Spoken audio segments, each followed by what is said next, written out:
Good evening मेरे प्यारे दोस्तों, सभी लोगों को मेरा नमस्कार। स्वागत करते हैं आप सभी का आपके अपने YouTube channel OD study point में। तो प्यारे दोस्तों, लास्ट क्लास में मैंने आप लोगों को चैप्टर नंबर 25 वृत्तीय माप के क्वेश्चन नंबर 19 तक सारे प्रश्नों का सॉल्यूशन करवा दिया था। आज की क्लास में मैं आप लोगों को सॉल्व करवाऊंगा क्वेश्चन नंबर 20 से। प्यारे दोस्तों, इस चैप्टर में टोटल के आपके 10 क्वेश्चन बचे हैं। तो इन 10 क्वेश्चन में जो आपका महत्वपूर्ण क्वेश्चन है यूपी पॉलिटेक्निक एंट्रेंस एग्जाम के पॉइंट ऑफ व्यू से, उस क्वेश्चन को मैं सॉल्व करवाऊंगा। यदि आप कहेंगे अदर क्वेश्चन को भी सॉल्व करवाया जाए तो उसको भी मैं सॉल्व करवा दूंगा। सबसे पहले मैं जो लास्ट के 10 क्वेश्चन बचे हैं, इन क्वेश्चन में जो महत्वपूर्ण क्वेश्चन है उनको सॉल्व करवाऊंगा। तो स्टार्ट करते हैं आज की क्लास को। देख, क्वेश्चन नंबर 20 आपका है 28 सेमी त्रिज्या के वृत्त का 22 सेमी लंबाई का चाप केंद्र पर कोण अंतरित करता है, यह आपको बताना है। यानी कि इस क्वेश्चन में आपका त्रिज्या का मान 28 सेंटीमीटर दे रखा है, लंबाई का मान 22 सेंटीमीटर दे रखा है, आपको थीटा का मान यानी कोण ज्ञात करना है। तो मैंने आपको लास्ट क्लास में बताया था कि यल बराबर आपका होता है थीटा बट्टे का 360 इंटू 2 पाई आर। यहां पर आपको यल का भी मान दे रखा है और आर का भी मान दे रखा है। अब पाई का मान आपको पता है, केवल और केवल थीटा का मान निकालना है।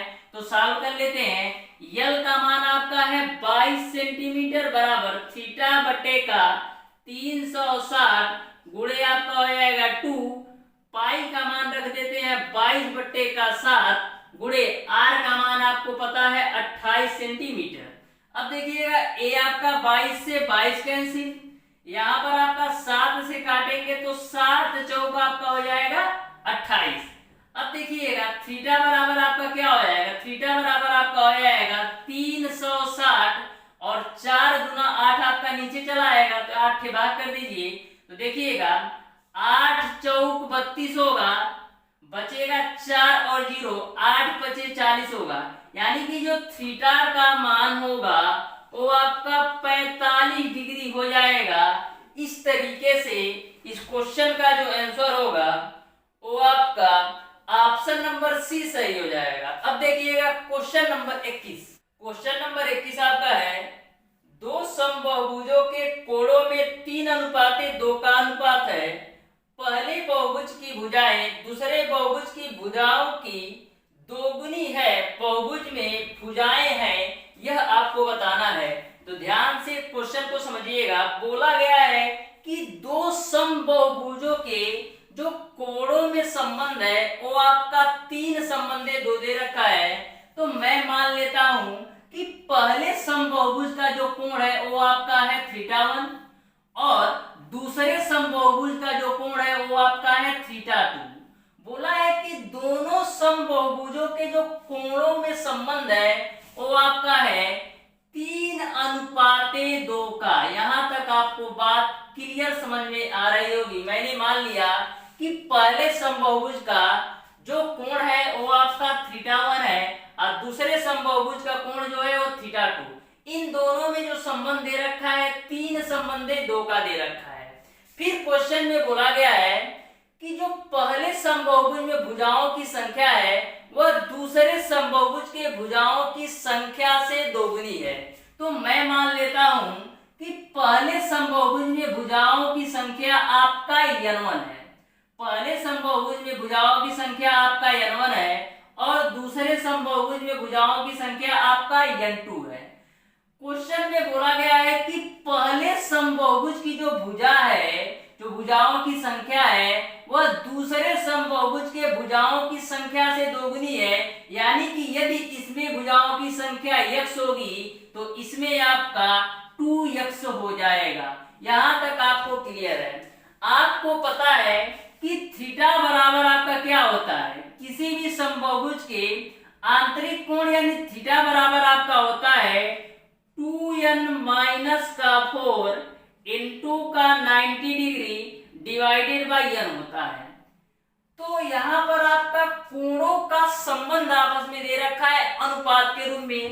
तो सबसे पहले समबाहुभुज की बात करते हैं। तो पहले समबाहुभुज के लिए n1 यूज करना है। तो थीटा बराबर क्या होता है 2n-4 into 90 degree divided by n। तो पहले समबाहुभुज के लिए लिखने के लिए क्या करना पड़ेगा 2n1 माइनस का 4 इंटू का 90 डिग्री डिवाइडेड बाई n1। ये मैंने पहले समबाहुभुज के लिए कोण का मान लिख दिया। अनुपात में है तो इसको भी अनुपात में कर लेते हैं। अब दूसरे समबाहुभुज के लिए कोण का मान लिखते हैं तो दूसरे के लिए क्या होगा n1 की जगह पर n2 होगा, यानी हो जाएगा आपका 2n2 माइनस का 4 इंटू का 90 डिग्री डिवाइडेड बाई आपका हो जाएगा n2। इन दोनों के कोणों में अनुपात 3:2 है, तो यहाँ पर आप लिख लीजिए 3/2। यहां तक आपको पूरी बात क्लियर है। अब यहाँ पर n1 और n2 का मान रख देते हैं, तो आगे सॉल्व करते हैं। ध्यान से देखिएगा, यहाँ पर n1 का मान है 2x, तो रख देते हैं, तो हो जाएगा आपका 2 गुणे 2x माइनस का 4, उसके बाद से इंटू का 90 डिग्री डिवाइडेड बाई n1 है। n1 का मान आपको पता है 2x है, तो यहाँ पर रख देते हैं 2x बटे का, यहाँ पर अब n2 की बात करते हैं तो 2n2 का मान है x, तो हो जाएगा 2 गुणे n2 का मान x माइनस का 4 इंटू का 90 डिग्री डिवाइडेड बाई आपका है n2। n2 का मान आपका है x, बराबर आपका हो जाएगा 3/2। अब यह वैल्यू इसके साथ जाएगी, यह वैल्यू इसके साथ, तो कर लेते हैं। तो देखिएगा होगा आपका 2 दूना आपका 4x लिख देते हैं, तो हो जाएगा आपका 4x माइनस का 4 इंटू का 90 डिग्री। यह वैल्यू ऊपर जाएगी तो गुणे आपका हो जाएगा x, और यह वैल्यू इसके साथ जाएगी तो हो जाएगा आपका 2x। इसको भी मल्टीप्लाई कर लेते हैं, तो 2x माइनस का 4 इंटू का 90 डिग्री बराबर आपका हो जाएगा 3/2।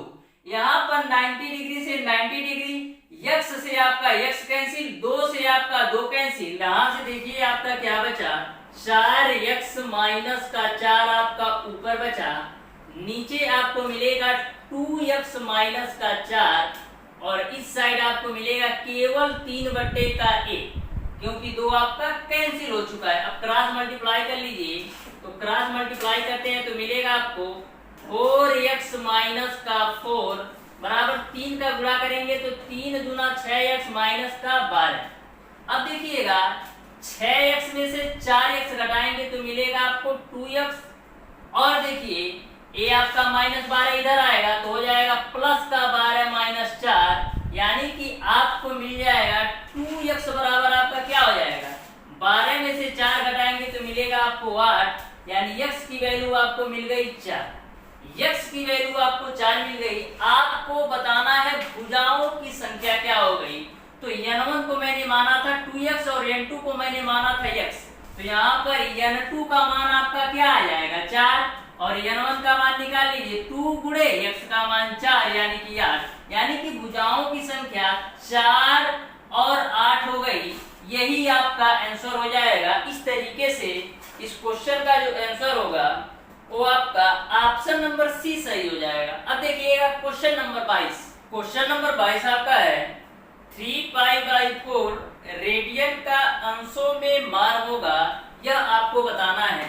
तो ध्यान से क्वेश्चन को समझिएगा। बोला गया है 3π/4 रेडियन का अंशों में मान होगा, तो रेडियन को आपको अंश में चेंज करना है, यानी कि क्या करना पड़ेगा 3π/4 में 180 बटे का पाई से गुणा करना पड़ेगा, क्योंकि मैंने आपको पहली ही क्लास में बताया था रेडियन से अंश में चेंज करने के लिए 180 बटे के पाई से गुणा करते हैं, और अंश से रेडियन में चेंज करने के लिए पाई बटे का 180 से गुणा करते हैं। हमको चेंज करना है रेडियन से अंश में, तो मैंने 180 बटे पाई से गुणा कर दिया।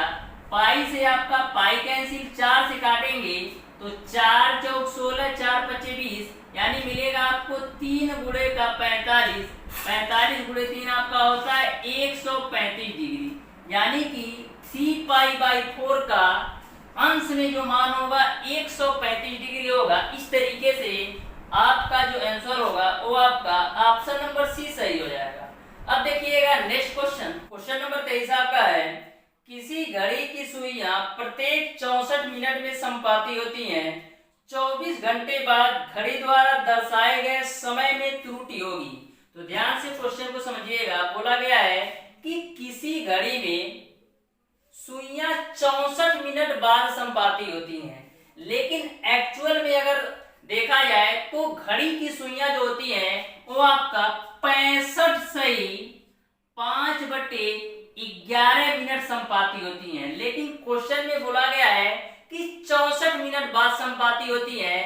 तो आपको ये बताना है कि 24 घंटे में कितना त्रुटि आएगा। तो सबसे पहले आप देखिए 64 मिनट और 65 सही 5/11 मिनट के बीच कितने का डिफरेंट है, यानी कितने की त्रुटि आ रही है। तो एक्चुअल में आपका जो संपाती होती है घड़ी की सुइयां 65 सही 5/11 है, लेकिन क्वेश्चन में दे रखा है 64 मिनट। तो 65 सही 5/11 में से जब आप 64 घटाएंगे तो आपको त्रुटि पता चलेगा कि कितने मिनट की त्रुटि हो रही है। तो इसको आप घटाएंगे तो मिलेगा आपको 1 सही 5/11, यानी कि 64 मिनट में 1 सही 5/11 मिनट की त्रुटि हो रही है। कितने मिनट में? 64 मिनट में आपका 1 सही 5/11 मिनट की त्रुटि हो रही है। आपको बताना है पूरे 24 घंटे में कितने मिनट की त्रुटि होगी। तो सबसे पहले निकाल लेते हैं 1 मिनट में कितना त्रुटि होगी। तो 1 मिनट में आपका क्या होगा, इसको साधारण बिल में चेंज कर लेते हैं। तो 11 कम 11 और 5 16/11 हो जाएगा। हमको निकालना है 1 मिनट का, तो 64 आपका बट्टे में चला आएगा, यानी गुणे का आपका 64 हो जाएगा। यहाँ तक आपको पूरी बात क्लियर है। 64 मिनट में आपको पता है 1 सही 5/11, हमको 1 मिनट का निकालना था। तो मैंने इसको सबसे पहले साधारण बिल में चेंज कर लिया। 11 कम 11 5 16/11 और 64 को मैंने नीचे लाया, तो हमको पता चल गया कि 1 मिनट में 16/11 गुणे 64 मिनट की त्रुटि आएगी। आपको निकालना है 24 घंटा का। आपको मिनट में पता है तो 24 घंटे का आपको निकालना है। तो 24 घंटे को मिनट में चेंज करने के लिए किससे गुणा करेंगे? 60 से, यानी कि दोनों साइड यदि मैं 24 गुणे 60 से गुणा कर दूं तो हमारा आंसर आ जाएगा।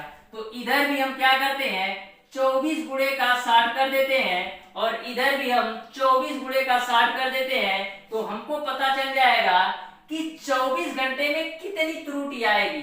तो देखिएगा 8 से काटते हैं, 8 तिरिक 24, 8 हटाए 64, 8 दूना आपका हो जाएगा 16। तो यहाँ पर आपको क्या मिलेगा 2 3 6 और 6 गुणे आपका हो जाएगा 60/11। 60 का 6 में गुणा करेंगे तो 360/11। इसको आप सॉल्व करिए तो 11 3 33 बचेगा 3 0, 11 दूना 22, 8/11, यानी 360/11 को आप मिक्स फ्रैक्शन में चेंज करेंगे तो 32 सही 8/11 मिनट की त्रुटि आएगी। यानी कि पूरे 24 घंटे में 32 सही 8/11 मिनट की त्रुटि होगी। इस तरीके से इस क्वेश्चन का जो आंसर होगा वो आपका ऑप्शन नंबर डी सही हो जाएगा। अब देखिएगा क्वेश्चन नंबर 27। क्वेश्चन नंबर 27 आपका है एक समबाहुभुज का बाह्य कोण इसके आंतरिक कोण का 1/5 है, बहुभुज की भुजाओं की संख्या है, यह आपको बताना है। यह क्वेश्चन आपके यूपी पॉलिटेक्निक एंट्रेंस एग्जाम 2006 में पूछा गया क्वेश्चन है। तो ध्यान से देखिएगा। बोला है कि जो आपका समबाहुभुज है उसका बाह्य कोण आंतरिक कोण का 1/5 है। समबाहुभुज जो आपका है उसका बाह्य कोण आंतरिक कोण का 1/5 है। तो मैंने मान लिया कि जो आपका बाह्य कोण वो आपका x है, तो आंतरिक कोण आपका 5x होगा, क्योंकि क्वेश्चन में ऑलरेडी बोल रखा है कि जो आपका बाह्य कोण है आंतरिक कोण का 1/5 है। तो मैंने मान लिया कि बाह्य कोण आपका x है, तो आंतरिक कोण आपका 5x होगा। मैंने आपको बताया था कि किसी भी समबाहुभुज के अंतःकोण और बाह्य कोण का योग जो होता है वो 180 डिग्री का होता है, यानी कि आंतरिक कोण और बाह्य कोण दोनों का योग 180 डिग्री के बराबर होता है। तो कर लेते हैं। आंतरिक कोण आपका है 5x और बाह्य कोण आपका है x, इन दोनों का योग 180 होना चाहिए। तो 6x बराबर आपका हो जाएगा 180, 6 से काटिए तो 30 बार में जाएगा, यानी x की वैल्यू आपकी आ गई 30 डिग्री। यक्ष आपने किसको माना था, यक्ष आपने बाह्य कोण को माना था, यानी कि बाह्य कोण आपका आ गया 30 डिग्री। आपको बताना है बहुभुज में भुजाओं की संख्या। तो बहुभुज में भुजाओं की संख्या क्या होती है, n बराबर आपका होता है 360 बटे का थीटा। हमेशा मैं आपको बोलता हूं कि जो आपका थीटा होता है वो आपका बाह्य कोण होता है, इस बात को आप ध्यान में रखिएगा। यदि आप थीटा के जगह पर आंतरिक कोण का मान रखेंगे तो आपका आंसर गलत हो जाएगा। तो ध्यान में रखिएगा n बराबर 360 बटे थीटा में जो थीटा होता है वो आपका बाह्य कोण होता है, तो आपका हो जाएगा 360 बटे थीटा का मान आपको पता है 30, तो 30 हो जाएगा, 0 से 0 कैंसिल हो जाएगा, 3 से काटेंगे तो 12 12, यानी n की जो वैल्यू आ जाएगी वो आपका आ जाएगा 12। यानी कि समबाहुभुज में जो भुजाओं की संख्या है वो आपका 12 है। इस तरीके से आपका ऑप्शन नंबर डी सही हो जाएगा। इस तरीके से प्यारे दोस्तों आज की क्लास में मैंने आप लोगों को वृत्ति माप को पूरी तरह से कंप्लीट करवा दिया है। यदि आपको इस चैप्टर से कहीं भी कोई भी कंफ्यूजन या कोई भी डाउट हो तो आप उसे कमेंट बॉक्स में कमेंट करके जरूर बताइएगा। तो प्यारे दोस्तों नेक्स्ट क्लास में स्टार्ट करेंगे चैप्टर नंबर 26 त्रिकोणमितीय फलन एवं सर्वसमीकाएं। तो प्यारे दोस्तों आज की क्लास को यहीं तक रखते हैं। वीडियो पसंद आया हो तो ज्यादा से ज्यादा लाइक कीजिएगा, अपने दोस्तों में शेयर कीजिएगा, और जिन लोगों ने अभी तक हमारे चैनल ओडी स्टडी पॉइंट को सब्सक्राइब नहीं किया सब्सक्राइब कर ले, बेल आइकन दबाना बिल्कुल मत भूलिएगा, जिससे हमारी लेटेस्ट आने वाली वीडियो आपको मिलती रहे सबसे पहले। धन्यवाद।